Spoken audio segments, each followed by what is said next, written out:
Welcome to Rebecca Sounds Reveille. Today on the show, we are bringing back a guest, Luca Majno. He is the audio video technical director here for the Liberty Beacon. And he was talking about quite a few things last week.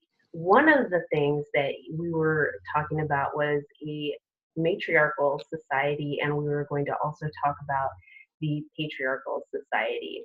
We didn't have a lot of time left in the last show. However, we're going to go ahead and delve right into the topics that not only that we were discussing last week to give you a recap, but also to expand upon this other part of what he wants to share with you.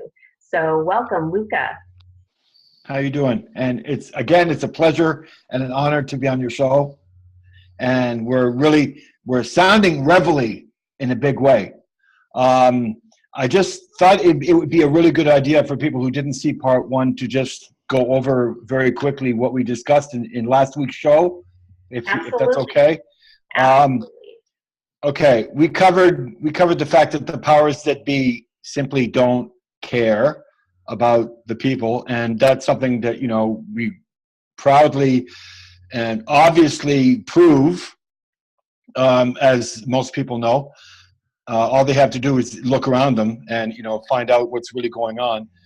We covered Rothschild Zionism, which has been around. I've been tracing it since 1750. The Patriarchal Society. We covered 9/11, the 9/11 memorial as well. That was a gift from Israel, and the 9/11 lie.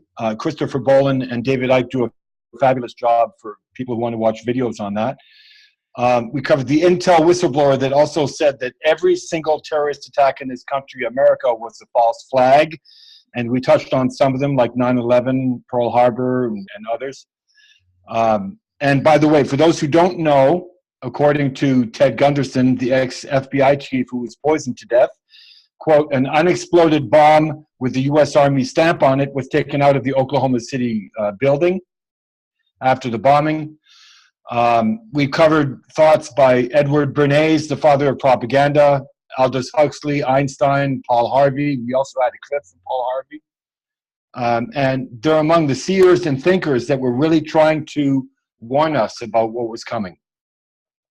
And I also found a good screenshot that said that the U.S. has killed more than 20 million people in 37 victim nations since World War II. We covered Rockefeller, who's responsible for not only destroying our food, but also our health and our education system, and Monsanto keeps that going with the fake foods and with the poisoning of the planet. These people that are doing the damage, these patriarchs that are destroying all life and health, they're all puppets for the Rothschild agenda. To add to the confusion, to create chaos, as the Latin phrase says, ordo ab chaos, which is basically to create chaos out of the order that they want and that they promote, which is the New World Order in this case. There's other tactics that we could talk about. It's pretty long, but very basically, there's problem, reaction, solution that you can look into, and it's all basically, they're anti-human principles. They're basically to create chaos, and you already have something planned for the public when they freak out over it.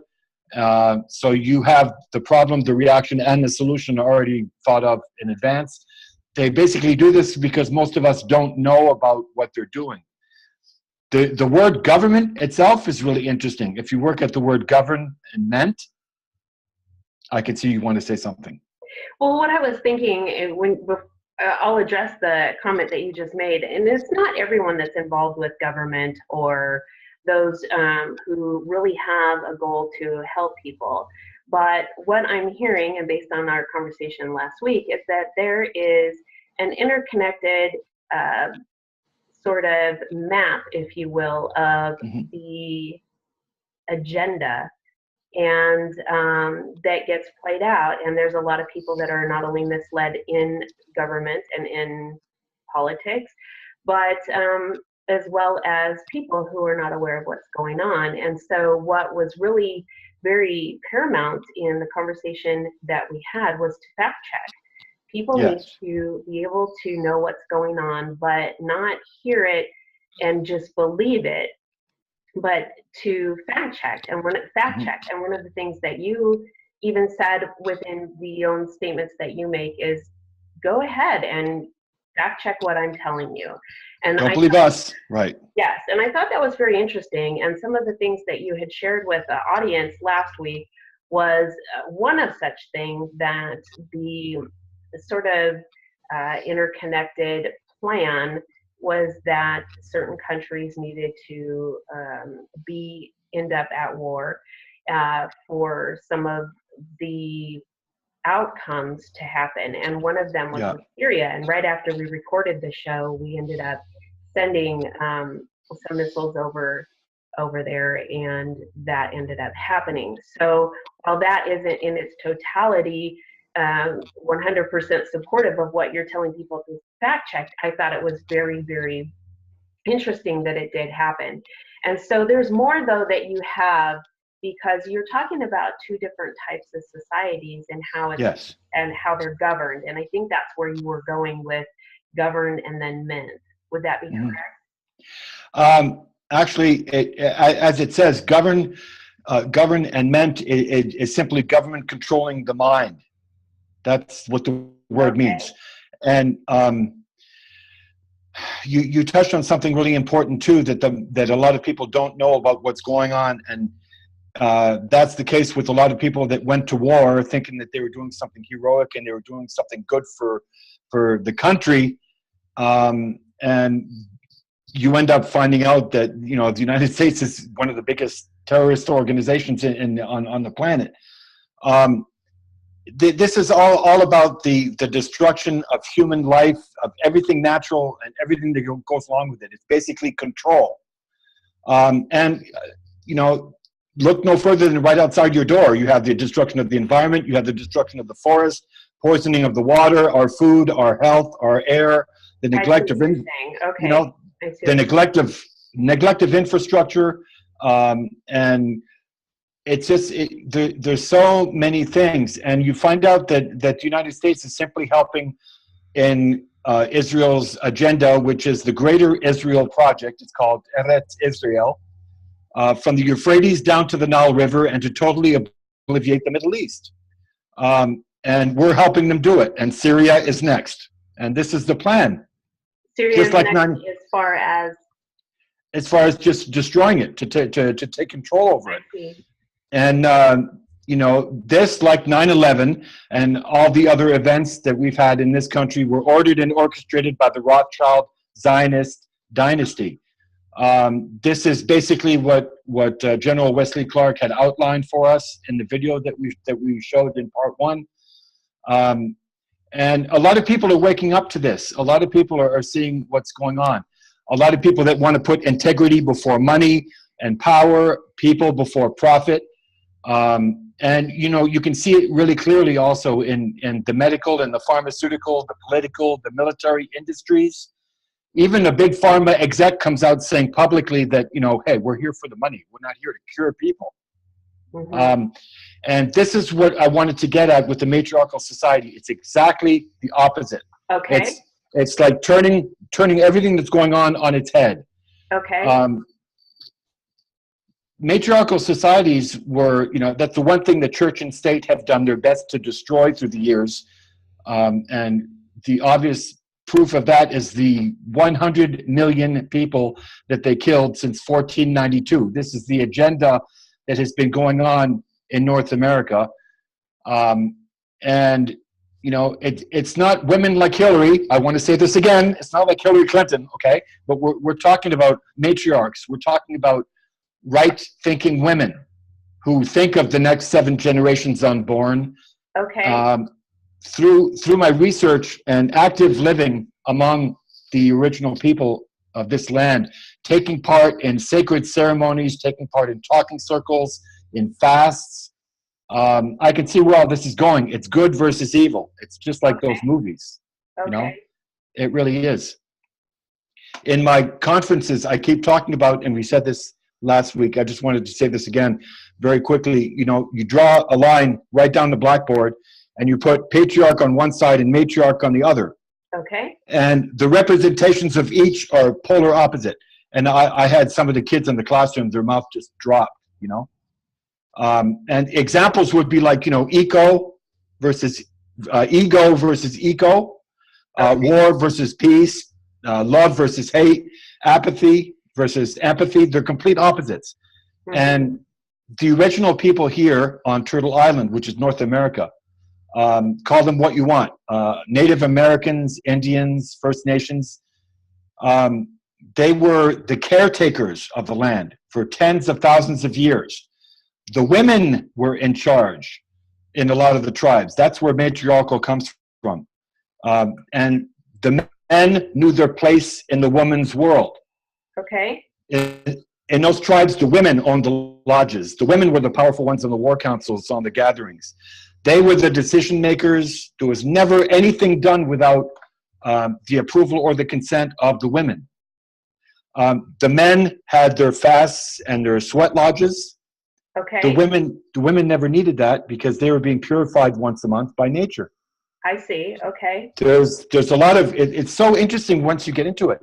A lot of people are still saying, like I do, that women are superior to men in a lot of ways.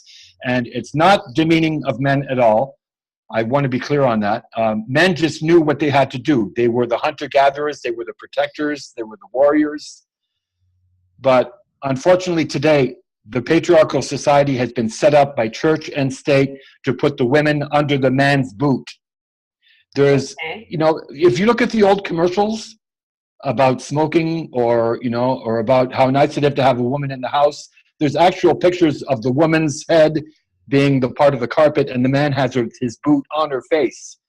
You know, there's a lot of really, we're showing that. And there's a lot of interesting clips and things like that. At one point, I was actually blessed to unearth this Catholic Church manual for women in the household, which further proves my point. And if you listen to movies really closely, like the Da Vinci Code, you'll hear them talking about suppressing women, about the healers, the medicine people who were strong enough to cause problems for the church, and the Malleus Maleficarum, it's called, the witch's hammer. They even talk about that in the movie. And, you know, they went on rampages, you know, killing women left, right, and center because they were a threat to the church. Okay. So that, you know, I was not aware of. But so for the audience who is thinking in terms of matriarchal and patriarchal now, so what would be different if society was then in a matriarchal society? There wouldn't be any wars. There'd be a lot of countries pissed off at each other, but there wouldn't be any wars. Women wouldn't allow that. Women wouldn't allow billions to be sent to Israel to destroy other countries. Women wouldn't accept homeless people, sickness, disease, infrastructure, you name it. Everything that we're living today would not be tolerable. It's as simple as that. So for those who might be listening and they would be thinking, well, that's a sort of a feministic or feminism type of mentality. Would that be correct, or is there something that is defining it as different? No, see, that's what I was saying. In these sort of societies, you know, men were honored to be of service. we're going to get close to that. We're going to get into that shortly. It was about being of service to other people. It's not about putting yourself first. Today we go 30 miles across town to visit our friends, but we don't know who lives next door. Mm-hmm. You know, it's a completely different setup, and men were actually proud to be living in it. Let me just give you a few examples. Like in Indian culture, you never interrupted a woman when she spoke. Okay. Ever. That was one of the biggest no-nos. And when you came up to two people that were talking, you never walked through them. You always walk around them. Okay. Because you don't want to interrupt with their sharing that's most sacred to them, which is their voice, themselves. It's different things like that. I've got scolded a few times in my beginnings because I had to learn the hard way. It's about giving thanks to Mother Earth for life, for sustenance, and for everything. Everything's backwards today, and there's no balance. You know how people are saying there's no balance in life today, and there's a very good on a global level or on a country specific, like the United States or America. I just unearthed another link of mine that proves that matriarchal societies are living today. The one in Brazil, the ones that the Brazilian governments are destroying in the Amazon. That's another really good example. I think I shared that with you on Messenger earlier. This shaman, this woman talks about the loss of balance. She talks about the planes going overhead, the stuff falling from the skies that are poisoning everybody.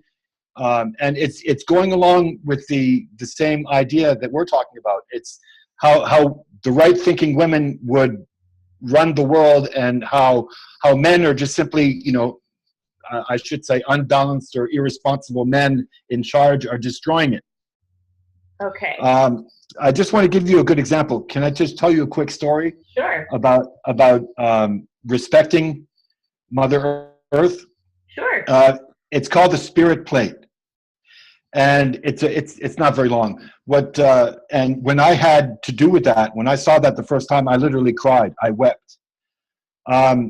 If you picture a bingo hall full to the rafters with people, okay, and you have the buffet at the back, the oldest person in the room, whether male or female, it doesn't matter, he or she gets up, and when he does or she does, everybody gets up. And they stop talking. You can hear a pin drop, and everybody knows what it is. It's like going to church for the Catholic person or for the person with their own belief system. Okay. And they know it's time, so they don't say a word. And if the baby's crying, they just let him cry, and that's fine. But the oldest person in the room goes up, gets a paper plate, and takes a little bit of everything that they're going to eat, puts it in the plate. If it's noodles, he takes one noodle. If it's rice, he takes a few grains. Okay. If it's lettuce or salad, he'll take a little bit of the salad, a little bit of everything in the plate. It doesn't have to be a lot.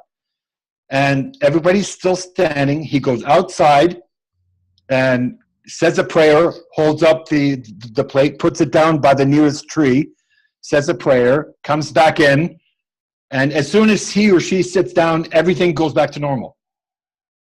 Everybody talks, and everything keeps going. Okay. It's 10,000 years old. It's one of those things. They want to give back to nature what nature gives us.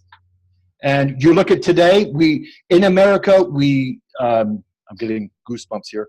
In America, we waste 40% of our food. That's we a throw it huge away. amount. We throw it away.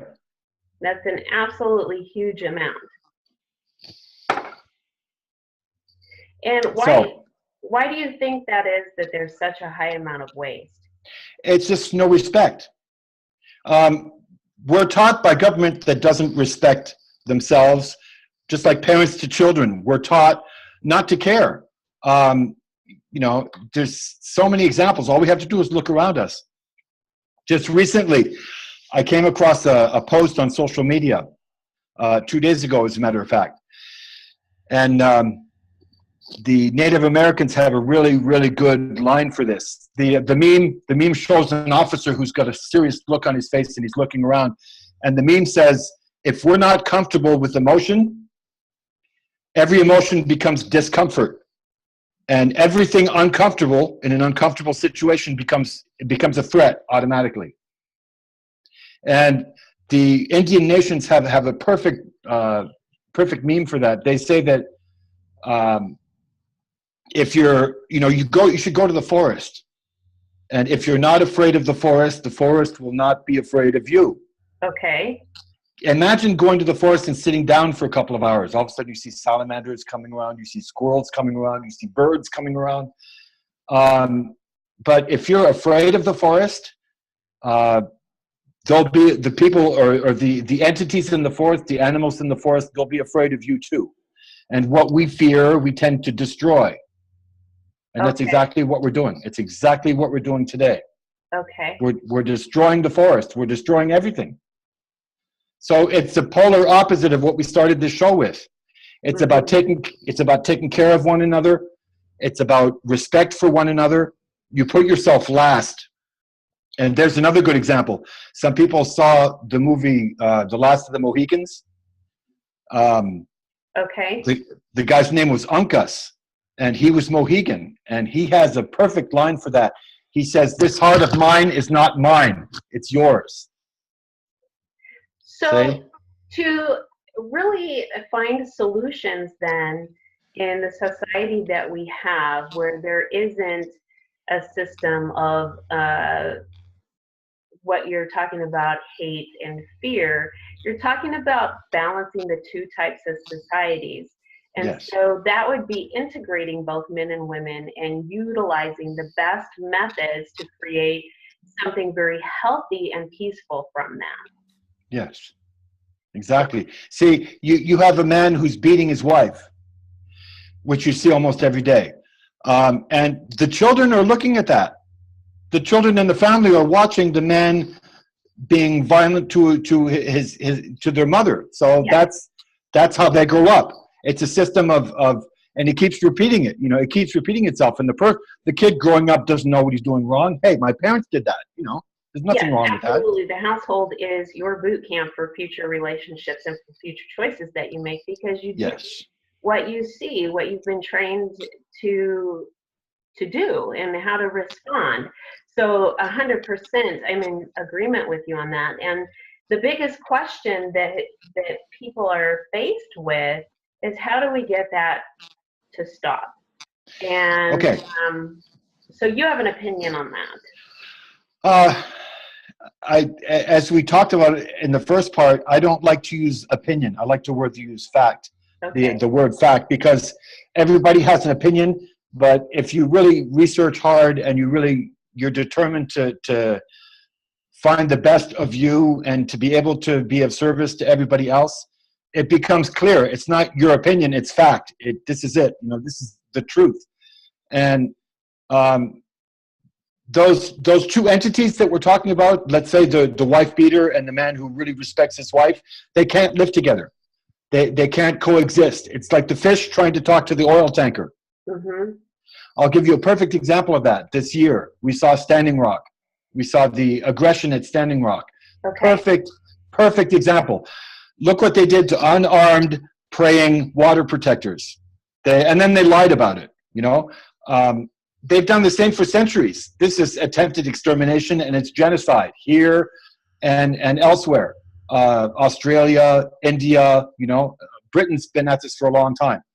So it's the analogy that you're using, Luca, then, is that you have a victim and an abuser.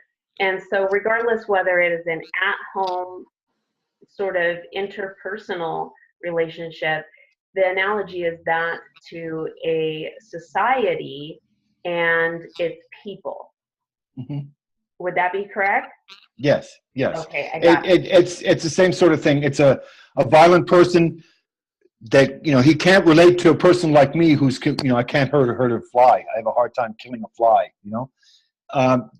The two have a really hard time relating. And like you said, it's trying to mend the hole between us, the fact that we're so unbalanced. America, just to give an example at Standing Rock, I really, really want to say this because a lot of people are saying that America is an oil company with an army, which is basically what we're doing. We're a corporation. America is a corporation. All you have to do is research it. This is why shows like these are so important. This is why we have to sound Reveille and, you know, talk about the real problems. And everybody wants to talk about the color, you know, of the living room. Like, you know, they're arguing about the paint that we're going to use for the living room, but they're not talking about the foundation of the house that's cracked. They're not, you know, because government does not want you knowing about the foundation that's cracked. Okay. I'll show you a good example. One person on social media, and I was so proud to be a part of this, when we were talking about Standing Rock and the aggression at Standing Rock, one person said to me, like he thought he knew what he was talking about. He said, okay, so why haven't the natives stood up for themselves? Why haven't they fought back? Why aren't they doing anything? And I could tell I was being set up. Okay, so I let a little bit of time go by. Then there was a quiet period, and I knew what I was going to answer. So I didn't want the person to think I was just going to retaliate. And that's another Indian thing. You never, you know, you just be quiet, and you know, you listen. You don't just hear what the person says. You listen to it without the need of fighting back, right? So I answered. I said, you know, in Indian tradition, if you retaliate the same way that your aggressor does, especially in situations where you present yourself as nonviolent to begin with, like in Standing Rock, you sink to their level. You're no better than they are. Okay. There's no difference between you and them. But in silence, in prayer, and letting them know what they do, you know, I mean, everything was filmed, everything was photographed, everything was documented. By standing down and by being quiet and by praying, you're showing integrity, you're showing honor, you're showing discipline. Okay. And that's something that the government has no clue about. They really don't. All they know is about fighting and about conflict. If you're quiet and you're praying, they don't know what to do. They see you as a threat. So what happened? They just made a fool out of themselves at Standing Rock. And it went around the world. Everybody saw the goons with the assault rifles, with grenades, water hoses, in below freezing temperatures, shooting at unarmed water protectors with rubber-coated bullets, aiming at the groin, the genital areas, the backs of people as they ran away, practically severing people's arms and having other people lose their eye, and we have proof of that, which I'm showing. That's all they've done over the years, is aggress and destroy and humiliate and cause genocide for 500 years. This is what the First Nations here have been, you know, they've had to put up with. So on the flip side, so if we're going to look at both sides of the coin to this, what would have been a better option to resolve the situation? There's no better option here, because when you really look at it, and this is what I think. Yes, this is opinion, but it is true as well. I understand. It's that, you know, the Williston Basin. The what? It's called the Williston Basin. There's over 300 billion barrels of oil and natural gas underneath North and South Dakota and eastern Montana, I believe. I don't have the map in front of me, but it's one of the largest reserves of, you know, natural gas and oil right underneath North Dakota. So, you know, there's talk about, you know, government wanting to just depopulate, and this is Agenda 21. That's not my opinion. You have to look it up as well. David Icke talks about it in phenomenal videos that he has on YouTube. Something else that comes to mind too, which I really have to mention, and I'm so glad that, you know, we talked about it and I shared it with you. The true matriarchs that assert themselves and put an end to a crisis. The Oka crisis in the middle of the summer of 1990 in Oka, Quebec, just south of Montreal in Canada. There was an expansion of an existing golf course that was suggested, going onto native sovereign land again, ancient and sacred burial grounds. Let's have a listen to this. Good evening. At one point, there were as many as 12 native barricades in Quebec, but tonight only one is still standing. It's the one that triggered the whole dispute, the one that Quebec police tried to storm 53 days ago, the one in Oka. Mohawks erected that barricade last March. They were trying to prevent the town from expanding a 9-hole golf course on what they claim is ancestral land. Tonight, the barricade is completely surrounded by the Canadian Army. The soldiers have dug themselves in after a day of high tension and drama.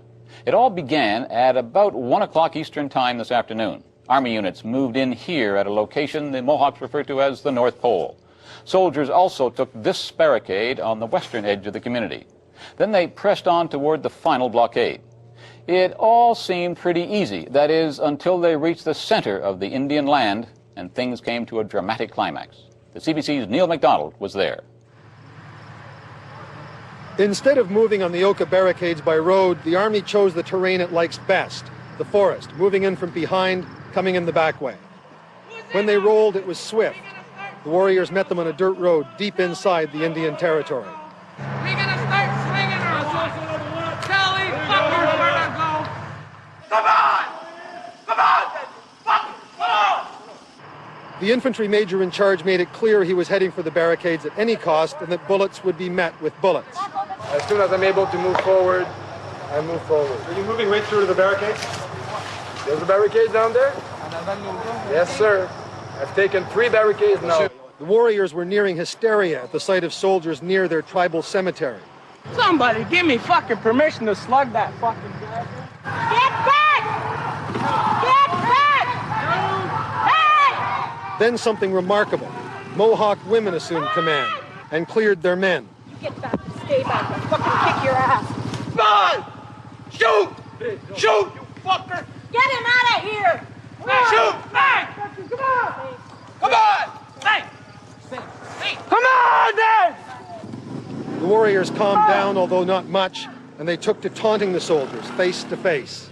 I must be number 1 on your list, eh? Or you're number 1 on my list, too. A bit nervous, perhaps? See, but in the matriarchal societies, the men who follow it, they're so honorable. They learn that way. They learn how to be that way. They learn how to respect women. They learn how to respect the food. They learn how to respect the earth that they walk on. It's a completely different way of looking at things. And if you're a sensitive person like I am, see, that's why I was introduced to it. It just came naturally. Mm-hmm. I started doing 4-day fasts with the Indian people there. Okay. Close to where I was. I was assisting in ceremonies. Okay. Huge talking circles, and you don't have the right to speak if you're not holding the sacred object that's going to be passed around. Oh, okay. You learn something that the Lakota learn when they're young. They learn how to be quiet. They learn the sacredness of silence and how not to talk. It's the list is endless, but in situations like Standing Rock, all they do is they, the Indian continuously has to learn how to look away, how to protect themselves, and they're just being aggressed in ways that are just unfathomable. They're hard to speak of. They're hard to imagine. But Standing Rock was a really, really good example of that, and the whole world saw it. So, I'm thinking about different conflicts and with the different types of societies that there are, and including sub-societies. And so I'm just thinking with that, how would these different types of cultures be able to embrace something different than what they're used to? And when we're looking at especially conflicts with other countries that we ourselves have, and I think we are less in a position of being so overpowering. We are a powerful nation, and we do speak up when we need to speak up, so to speak. But when you're talking about some countries that have had hundreds of years of conflict over territory or different things like that, how do you bridge that, or how would that particular culture begin to embrace such either one less abrasive society or going into a matriarchal matriarchal society? That's a big one. See, and right now there are so many big entities, of the biggest entities in the world that are fighting to destroy what's left. It's practically impossible to have a good person in government, because as soon look what happened to JFK. JFK wanted to dismantle the Federal Reserve and put the money back to the people rather than private banks. A lot of people are saying that that's one of the reasons, the big reasons why he got killed. Love is the opposite. Love doesn't work that way. And it's you have to have room for love to build, because love doesn't fight, love doesn't argue, love doesn't go to war. Wars are big business now. Everybody's profiting from it, you know, and you see the difference, and that's why love just crosses its arms and doesn't say anything. I have a really good example, if I can finish the show with like love. I have a really good quote that I'd like to share with you. Absolutely. And I'm sorry I can't give credit to the person who wrote it, and I probably will in the comments later on when I find out who it was. It just disappeared. This is what he says. He says, you can connect, just think about world affairs when I say this, okay? You can connect from all different kinds of places. Energetic harmony, sexual alchemy, intellectual alignment, but it will never sustain love over a lifetime. You need a thread that goes deeper, that moves below and beyond the shifting sands of compatibility. The thread is fascination, a genuine fascination with someone's inner world, the way they organize reality, the way they articulate their feelings, an unfathomable and bottomless depth of their being. You hear their cries, you hear their soul cry out to you again and again. You never lose interest in what they're trying to convey. And, you know, it's there that when, you know, there'll still be love when the body sickens, when sexuality fades, when the perfection projecting is long shattered. If there is that, then you'll swim in love's waters till the last breath. Wow. See? Okay, that's not, that's polar opposite to patriarchal. That's polar opposite to the way we think. We're out there, McCain is out there rolling up his sleeves, going into Syria. Oh, that was great that we threw 59 missiles in their front yard. That's why there's no balance. I think I understand, because the lack of love and the lack of respect and a huge amount of fear. Compassion, the lack of compassion. Yes. For their lives, including their own. Exactly. And they think they're untouchable. And they are, because they have a bigger army. See, and this was the idea at Standing Rock again. They had to be, you know, assault rifles, tanks that come out of Iraq. They had the LRAD sonar weapons, and they're unarmed water protectors. It's a perfect example. There's that's where the imbalance, I should say. So I would definitely like to see a lot more balance in just about every aspect of life. I mean, it is not a healthy thing to be living a one-sided relationship, no matter who is involved or how big or small that it is. Freeze on that thought. Freeze on that thought. You know what they say? When you have to play detective in a relationship, it's over. You may as well forget it. That's true. I've been playing detective for 30 years with my government. Well, you know, my thought is, if there is, you know, someone at the top of the food chain that's pulling the strings on all these different areas, and they're not necessarily living here in the United States, it's really hard if you have people that don't understand this concept to be angry. I don't want to live in anger at all, and I love the country that we live in.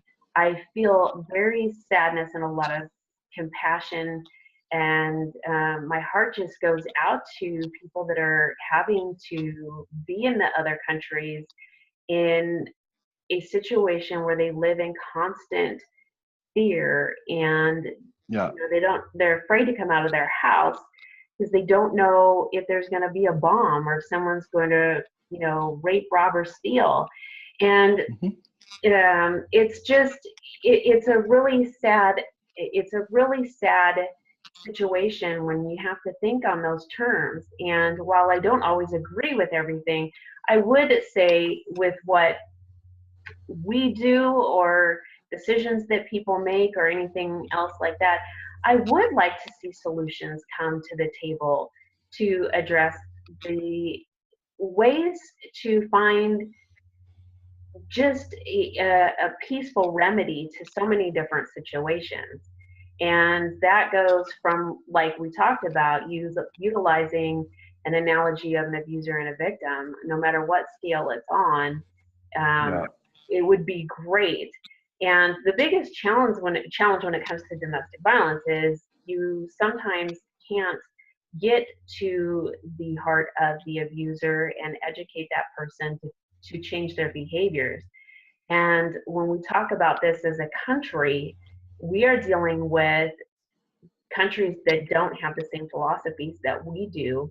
And this is huge. I would love to see resolution. It's great if we can look back on different types of tragedies that have occurred from world wars to not only our own, but to other countries, and including inner turmoil. What was the resolution to that? And utilize those things as an example on how to find peaceful resolutions. There's one person, I don't remember her name, it's a long name too, but she says she likes talking with her hands a lot, and she says that peaceful resolutions have never, a peaceful outcome has never come by the oppressed people trying to plead to the moral sense and dignity of the people that are oppressing them. It's like talking two different languages, like we were saying.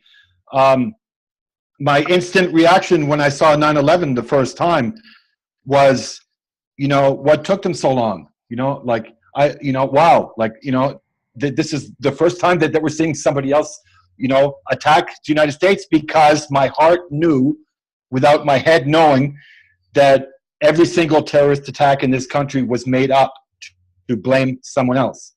So it was interesting, the reaction I had, because I really thought it was a terrorist attack, but it wasn't. It was made up by our own government in order for us to go invade Iraq on a lie, like Wesley Clark says.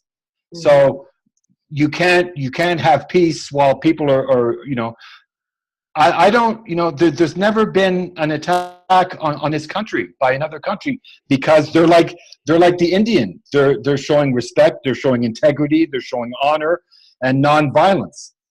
And we're just bullying other countries into submission because Rothschild gives the order, and they want their central bank in every country on earth. So this is another reason why these world wars are happening. And world wars were happening.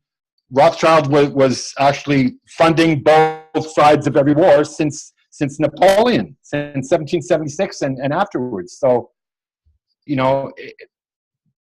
there has to be balance, and balance won't be achieved by acting the way this country's acting. And that's why these shows are so important. And it's really beautiful that you can allow the message to get out. And I really appreciate being on your show again. I have to say it. You're welcome. I want to make sure that everybody has an opportunity to listen, learn, fact check, and also take an opportunity to get introspective and see what they need to do themselves to become healthier and to have more peaceful relations. I think that is super important. And I want to thank you so much for being here today. And I thank you too.